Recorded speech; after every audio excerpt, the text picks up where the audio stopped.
Bhairaja Pandey sir, welcome to the Gorkha Spirit. Thank you very much, Bhai. I am happy to be here. How do you see the judiciary system of Nepal? It is satisfactory?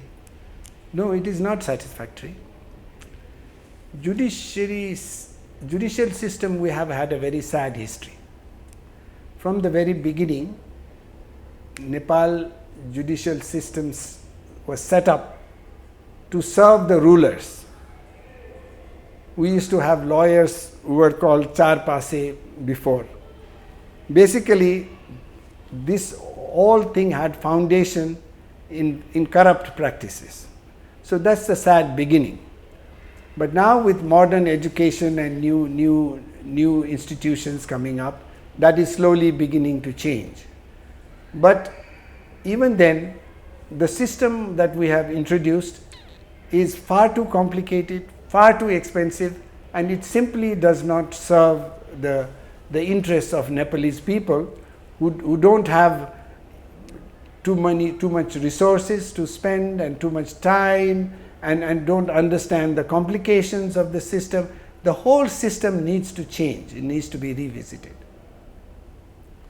So the two questions, the judicial system, it's immoral still in our country. So it's good for this system. The system doesn't work.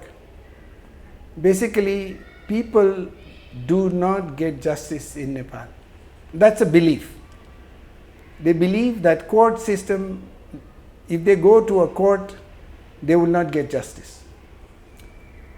They will express their anger at the opposition, the party that they are opposing, but they don't hope they will get justice there. There are some people who have a lot of resources and they can fight. So for them it's okay if they are equal and they have a lot of resources, then the justice system may work. But for the poor Nepalese people who don't have much money to spend on litigation, the system simply either not available if they are unfairly treated, or if they enter the system, they cannot pay for it. So it's far too complicated and inaccessible. So the whole judicial system, which is based on the Western model, which as it has evolved, needs to change. We need to revisit the whole system. So the political affiliated lawyers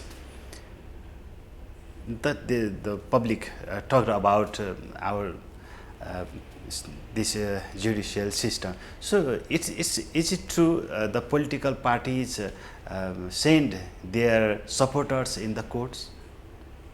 The judges, well, they appoint the judges. Political parties are appointing the judges. I hear even the lawyers are divided along political parties, and each one has their own affiliations. So it is a survival by association. You associate with some groups and then you survive. You are either affiliated to political party, or you are affiliated to some rich groups who have money, and so on. But legal system was supposed to be for everyone with no affiliations to go and get justice, everything being equal, poor, rich, powerful, less powerful. It had to be a place where everyone could go and get justice, but that system has not come into existence in Nepal as yet. So it's true. Yes, it is true that under the current system, Nepalese are unlikely to get justice from the current system of courts and the legal system as it exists now. So what's your suggestions to improve the court from the district to the Supreme Court? I think we need a new system. What is that? The system is, there were traditional systems we had. We used to have judges who would go to the villages the government would send delegations to the villages, listen to what happened on the ground, listen to all sides on the ground, speak to people who are there, and then decide. That system is cheaper and faster, and even people would understand that.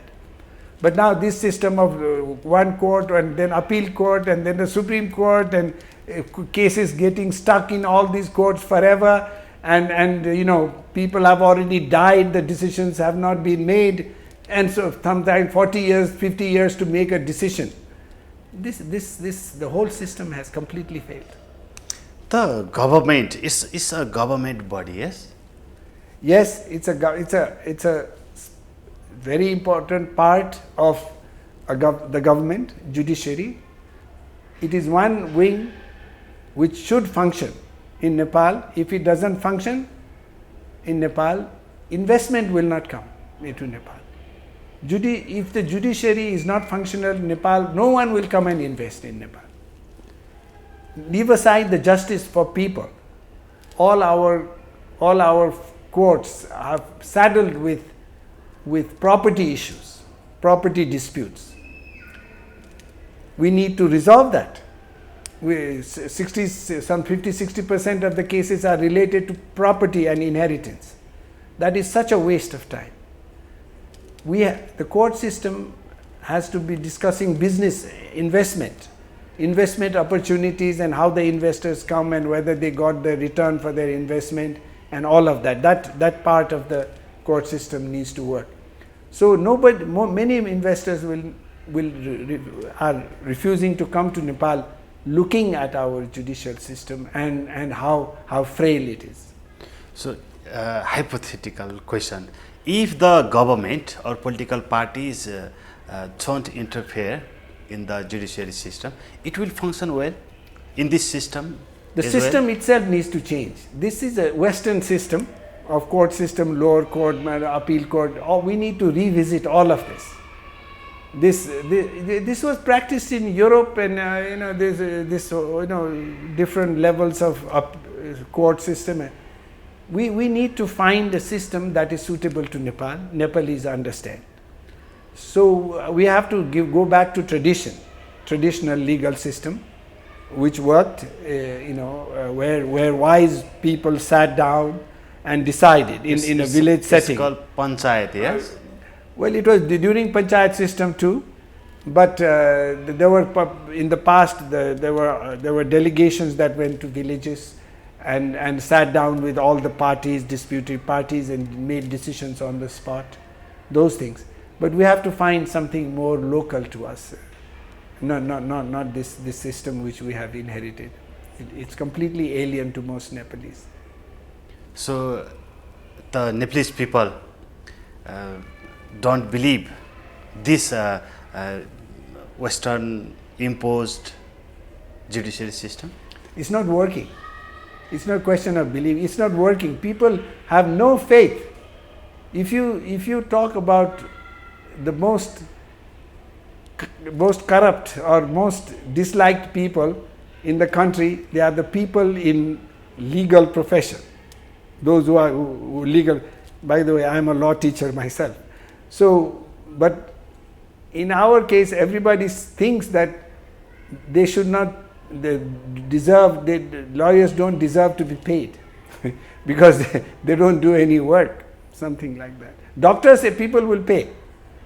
People will pay, but lawyers are supposed to be doing equally important job, but nobody believes the lawyers should be paid because they feel that they are getting money without doing anything, or they are getting too much money, or they charge too much, or they cheat you.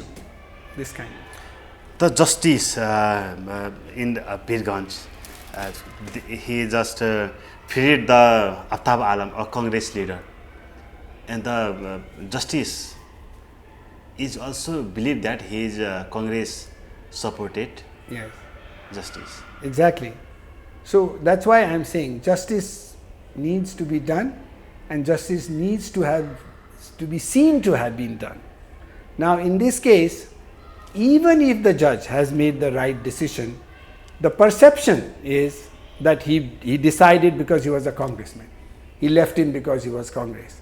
So he support his own party's leader. Yes. That's what they will believe. The seen part. It is not seen that the justice could have been done. Everybody believes that the judge has released him not because he's not guilty.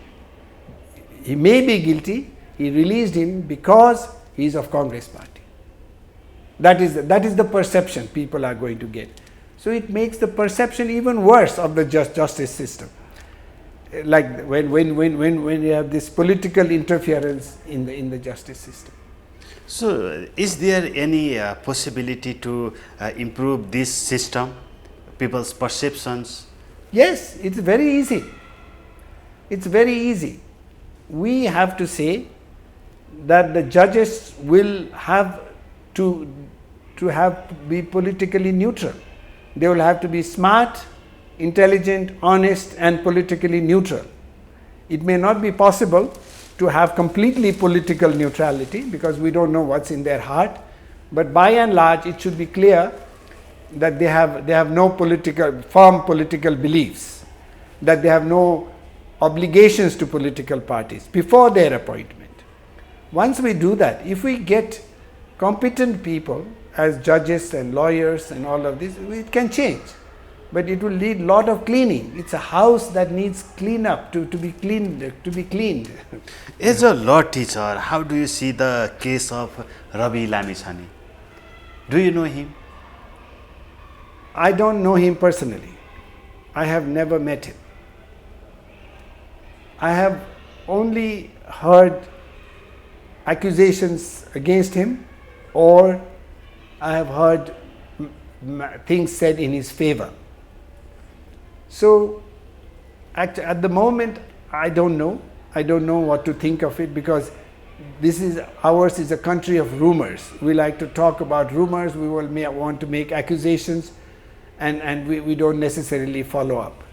So I had a hope, of course, without knowing Ravi's background, I had a hope of a youth leader coming up. And for people of my age, any youth leader is a matter of hope. It could be Balen, it could be Ravi, it could be young and dynamic people.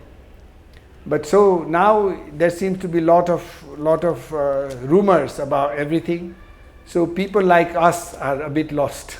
We are also lost what to do, because we were hoping that new, young, energetic, dynamic youth would come up and take the reins of this country.